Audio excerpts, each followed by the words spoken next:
Fanoli kthehet në shtëpinë e tij si rebeli që nuk u nënshtrua kurrë nga autori lirik ekonomi. Mirë se vjen dhe faleminderit që solli Fanoli në shtëpinë e tij. Me këto fjalë të ngrohta dhe simbolike, jerësia e tij kryepiskopi Nikodhim, udhëheqës i kishës ortodokse shqiptare në Boston në New England, i drejtohet autorit i lirë ekonomi në ambientet historike të katedrales Shën Gjergji, aty ku dikur Fanoli themeloi jo vetëm një kishë, por një ideal. Në një atmosferë të mbushur me emocion dhe reflektim, i lirë ekonomi solli për herë të parë në kishën e Lonlit vëllimin e dytë të biografisë të titulluar Fanoli Rebeli.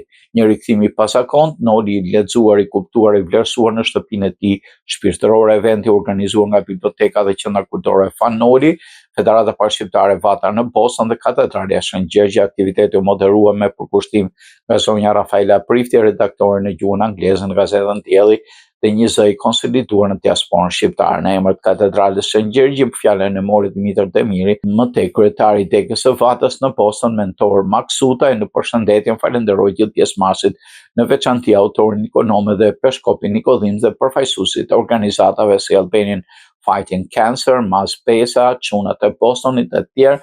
Ndër momentet më të veçanta të eventit ishte shfaqja e dokumentarit Rebeli, përgatitur nga vetë i lirë ekonomi. Dokumentari gjatë vetëm 6 minuta, përmban fotografi dhe dokumente që u ekspozuan për herë të parë, duke përfshirë dhe një foto të radhë të Nolit gjatë konferencës së lidhjes së kombeve në Gjinev.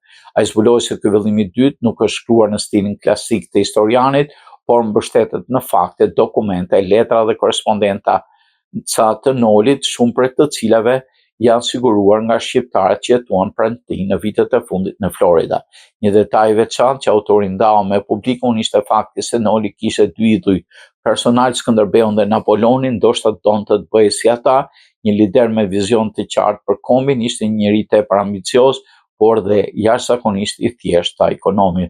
Zonja Nekadogo, drejtuese e bibliotekës, ndau disa dokumenta të veçanta të siguruara në vitin 78 nga profesori Peter Prifti për Nolin.